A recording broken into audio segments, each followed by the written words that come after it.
Oh. My dear Dr. Brand, welcome to Survivor Park.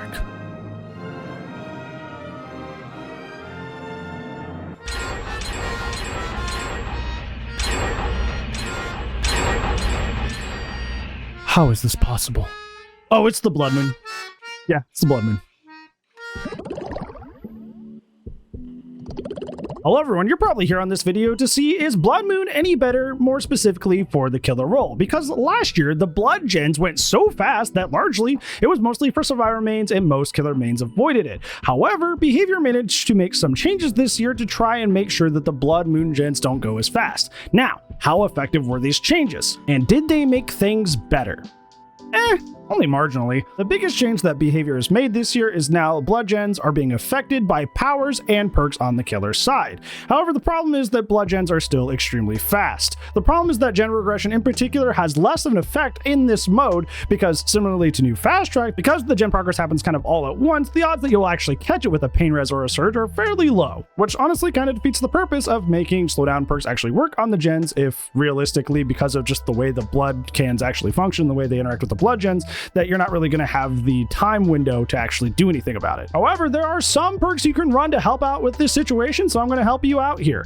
I know a lot of people, the go-to perk for them this time around has been Hex Ruin, since Ruin regresses the blood gens now, and you inherently cannot sit on a blood generator. You literally cannot. It is just a one-time dump. You go back in another can, come back, one-time dump. So Ruin will inherently get value because they can't sit on the gen to prevent it from getting affected. However, the problem with this is that even though it's day 1.5 by the time this video goes up, people have already caught on to the fact that this is a meta thing that killers are doing. So people are bringing stuff like Overzealous, Counterforce, Extrasensory Perception, the new 11 perk. People are already playing around this. I almost never see maps in my normal 4v1 games, but I've seen them almost like every other game in the Blood Moon event mode because people are just prepared and ready if you bring Hex Totems into this mode. So survivors are already countering this strategy of bringing Hex Ruin. So the question is, what do I do then? Well, good thing I have an answer. The thing that worked out the best for me, I'm going to suggest that you use gen blocking perks, stuff like Deadlock, Thrilling Tremors, Corrupt Intervention, Dead Man Switch, etc. The reason for this is because if a generator is blocked, you cannot approach it with the blood can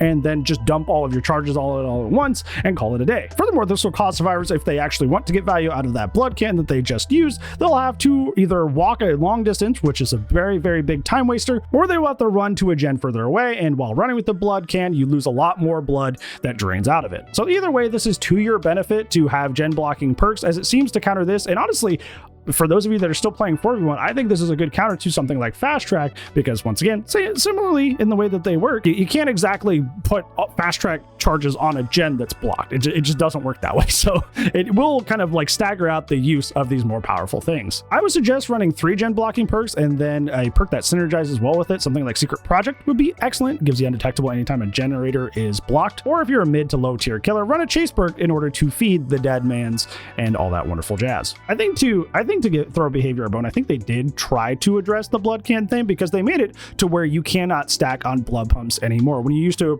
approach the little blood pump, you used to be able to do it side by side with any other survivor. Now it's limited to only one survivor can get blood from one of the pumps at a time. However, when I played on both sides today, I didn't really notice this having a huge effect on my gameplay for a reason that we're going to talk about later, which is not uniquely a positive thing for the survivor side.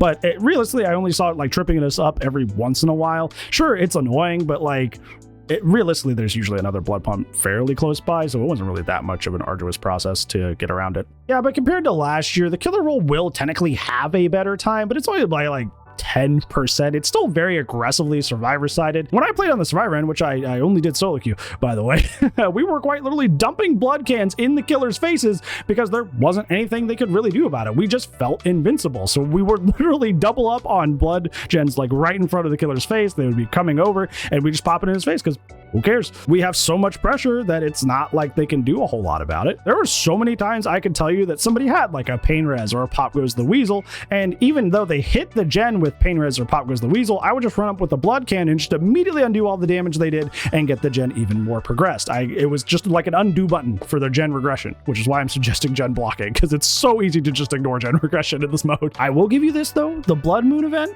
it's really fun for Survivor, but you know, for all the wrong reasons. I had a pretty fun chill time playing this mode, but it's kind of because I got to turn my brain off and not really think too hard. I will say, we brought this up earlier, it's not completely all sunshine and rainbows for the Survivor end though, because for some reason the blood pump spawn really clustered up for some reason. Remember I said that the whole one person can only be on a blood pump once at a time thing isn't really a huge issue. It's because they like to spawn really close together. So usually we can just go to the one that's like 12 meters away and then get another blood can. The problem is that on larger maps, this becomes a problem, because if all of your blood pumps, like 3 of them are in like a 2 to 3 tile radius and it's a huge map, you may be having to run across a giant map with your blood can to try and get value, which is either walking and wasting a ton of time or running and losing most of your blood by the time you get there, which is, whew, that is an experience.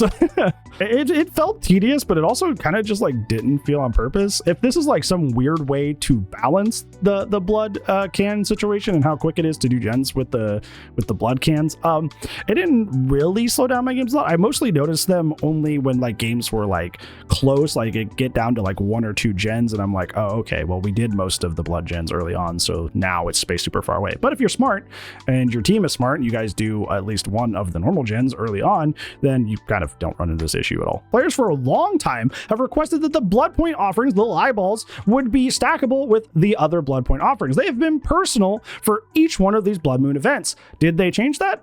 No. And I really couldn't tell you why. They seem very stubborn about making the eyeball offering stack. I think something somebody brought up in chat today, which I thought was smart, was they said that they think that they're trying to preserve like the, I wanted to say sanctity, but that's way too serious, the prestige of the anniversary event, and having the cakes or the tiramisus or whatever happens to be stack and be like, that is the best offering of the year and that is great, and we don't want that reputation to be tarnished. But I would like to draw attention to the fact that this is the Blood Moon event. It is the Bloodpoint event, where the whole point of the event is focused on blood and blood points. It is the theme of the event. So it would be really weird if the whole point of this, like trying to limit the offerings to be personal, was not to tarnish another event's offerings, because the whole theme of this event is blood and blood points. That would be silly. On the positive side, to no one's surprise, as this is becoming a broken record for me because it keeps happening patch to patch to patch, is the art team is still absolutely killing it. The new skins for Blight and Slinger especially were ones that I thought were really, really awesome, and I loved using them today. Even the Survivor ones are really, really good. I don't even play Sable, but I got the headpiece for her because I thought the black hair piece and the makeup looked really, really cool. The art team, once again, knocks it out of the park. So if you play DBD for Fashion by Daylight, this is a good patch for you. And honestly, this is the funny part of the video, because this is where we all get to stop what we're talking about, look down in the comments below and see, oh, well, I don't care about anything. I don't care if the gameplay's healthy or fun. I'm getting my blood points. And look, there's probably a comment down there saying exactly that. And ultimately, I think that's why this event mode will realistically never be balanced or fun, because the majority of the player base just doesn't really care as long as they're getting their blood points. Realistically, the only way behavior would come in and try to make this mode as balanced and healthy as possible is if there was a lot of negative pushback, and then they would go in to change the mode to try and bring players in. But most people are falling for the blood point incentive, hook, line, and sinker, and kind of just avoiding or outright ignoring the problems with the mode. So realistically, unless that somehow changes for some reason, I feel like the mode is going to stay mostly the same year to year to year until for some reason people stop caring about blood points, which I don't really see happening. Otherwise, that's about all I have to say about the Blood Moon event for this year. It's kind of just a repaint of last year's event, but with some small changes that make it a wee bit more tolerable and healthy, but overall, I think it's just kind of in the same spot that it was last year. If I had to give it a ranking, 10 being the best event ever and 1 being a complete miss, I'd give it like a 5 out of 10. It used to be like a 3 or 4 last year, so like technically that's an improvement. I enjoyed it technically more than I did last year when I played today, but I think it's still just mostly unhealthy, very, very cheesy gameplay. And for me personally, I don't go crazy over blood points. I really don't have an investment in getting a ton of P100s. I got Jeff, I got Xenomorph, I got got Ripley, and I got Springtrap. And Springtrap just kind of happened by accident. I didn't really plan that. I was just kind of like, oh, well, I like playing this character a lot, so I'm going to put a lot of blood points in. There's not really any character that I'm like, oh yeah, I need to give them P100. Could Tari be P100? That'd be sick. That'd be neat. That'd be cool. Could Leon be P100? I do love Resident Evil. Sure. But I'm like not really invested in getting a bunch of P100s because realistically, it doesn't really do anything for you besides give you a neat little badge, and that's about it. So the Bloodpoint thing doesn't really do it for me, but for a lot of people it does. So yeah, it just really doesn't do it for me as an excuse for the kind of unhealthy, cheesy gameplay that you often see when you're inside that mode. Honestly, if I'm going to be real here for a second, I really hope that the upcoming patches in DBD this year are a little bit better than the ones that we've been getting lately. The Ever opened really strong this year with the Stranger Things Part 2 chapter, and I think they did a really excellent job, and I was really excited and motivated, and I had faith that this year would be a great year for Dead by Daylight. Obviously, it's not really panning out that way, and I've been giving a lot of 5 or 6s for these patch rating videos that I do over and over and over again, and it just feels like we're stuck in this very middling zone of like the game is kind of just in this weird spot of like, well, at least it's really pretty and aesthetically pleasing, and there's a lot of good stuff with the art team coming out, but the gameplay just keeps underselling and outright just like making really bad, unhealthy decisions for the game overall, patch to patch to patch. And it's just, it feels bad to be in this kind of like kind of zone with the game nonstop.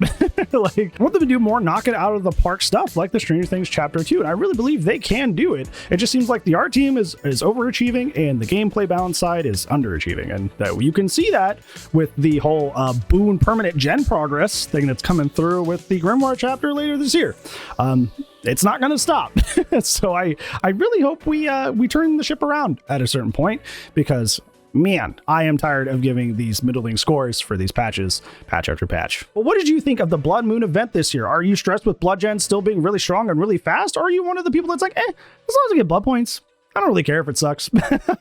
Let me know down in the comments below. Thank you for liking and sharing this video, and hopefully I will see you in the next one. But if I don't, I'll see you when I see you. Goodbye.